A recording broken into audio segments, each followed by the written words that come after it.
Joining us now on the line, national security analyst Katie McFarland, who spends a lot of time on Fox News, a good friend of this program. Katie, good morning to you. Good morning. I want to talk to you first about what's going on in Ukraine, because we look at these images. Now, we know that 26 people died in some of the worst violence there.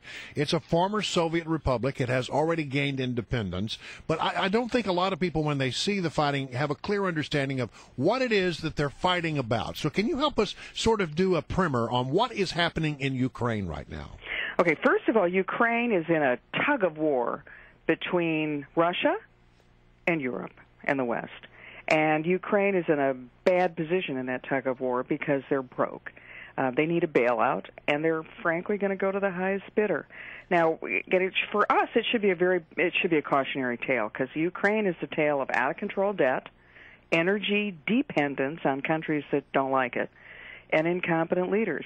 The people of Ukraine have a choice. They want to look to the West. They're kind of caught between the two worlds. They look at their neighbor Poland, they look at Europe, and they say, we could have that life. We're a former Soviet, part of the former Soviet Empire. We didn't do very well under them. We want to sort of hitch our wagon to the European star, and we want to progress economically, politically, and in every other way like Europe does. Their leadership says, their corrupt and incompetent leadership says, no, we're not going there. We're going to go with Russia. Why? Because Russia's the highest bidder. Russia looks at Ukraine and says, we can't let you guys go. You know, you're historically part of our empire. Without you, we have strategic problems. Yeah. We potentially have geographic military problems. Right. You're our two biggest ports. You're our historic breadbasket. We're not going to let you go without a fight. And so Russia is willing to bid up. Ukraine has debt that it needs covering. Europe isn't going to pay for that. Right. Russia will. Ukraine doesn't have its own energy. Russia will provide it. Europe can't provide it. The United States can't provide it. Russia will provide it. Russia will provide it at a pretty good price. So the fight that we see on the streets is between the people who want to move more toward the West and the government, which still has ties to the Russians. And will continue to have ties to the Russians. I mean, I met with a Russian deputy prime minister, and he said, we want Ukraine to join this trade union sort of pact that we have with Russia, Belarus, and Kazakhstan. And we thought we had a deal with Ukraine a year ago. We had everything. We had the handshake. But then Ukraine announced that it wanted to maybe join the European Union. And so as a result, we're going to renegotiate, or we're not going to give Ukraine the deal that they thought they had on lower energy prices. Russia's willing to bid high for Ukraine. It's also probably at the same time that it's bidding high in the sense of, I'll give you cheap energy, I'll give you loans, I'll absorb some of your debt, I'll give you more loans.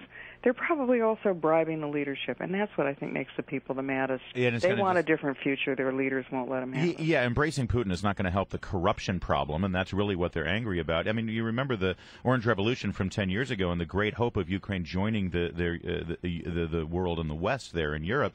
I heard Charles Krauthammer yesterday at KT McFarland make the case that if Putin does end up winning, it's a tantamount to Russian tanks rolling into the square there, and it would be a relatively small investment if the U.S. stepped in and said, listen, you want to bid here? We'll give you a bid. Come join the West, and we'll help you out and bail you out. I agree. I think that Ukraine, if Russia gets Ukraine back into its orbit, then Putin has succeeded in reestablishing at least the remnants of the Soviet Empire. And it's a rollback of all the victories we had under Reagan when we won the Cold War. Is this even on the president's map as he continues to golf? I don't think the president cares about foreign policy. He wants to remake America in his image, and that's what he's doing. I mean, if you look around at his foreign policy, area after area of the world we've given up 40 years of achievement in the post-war period, all the things that we gained, the relationship with Europe, the opening to China, the relationship with Japan and South Korea as our allies, their prominence in the Middle East and calling the shots in the Middle East, and keeping Eastern Europe in the Western camp, in the pro-democracy camp. We're losing all those things, and we're not losing them for any good reasons. We're losing them because we're throwing them away, apathy, because of incompetence, because of poor leadership. All right, what about this other story that's out there about the United States apparently talking to the Taliban about a trade of some detainees for an army sergeant that's being held by the Taliban? I'm not surprised the administration's doing it, and I think it's a shame that they are. There's a reason that we have a policy of you don't negotiate with terrorists, because let's say they do that deal. They release the Taliban from Gitmo. What do those guys do? They go right back into the fight. They go back to killing Americans. We get the American released, but what does the Taliban do? They realize, whoa, we grab an American, we can use that as leverage. We'll get more of our guys out of jail. We'll get more of what we want. So the incentive then becomes for the Taliban and the bad guys to take more Americans, to take maybe American military, but maybe American NGO workers, maybe American people who are over there without a lot of protection, who are teaching in the schools, who are working in the hospitals, who are helping the Afghan people. They then become even more targets than they already are. So, no, I think as sad as it is that an American is held hostage and continues to be held hostage, the tragedy of it is if you do this deal, you are guaranteeing that more Americans will be taken hostage. All right, KT, always a pleasure. Thank you so much. Thank you.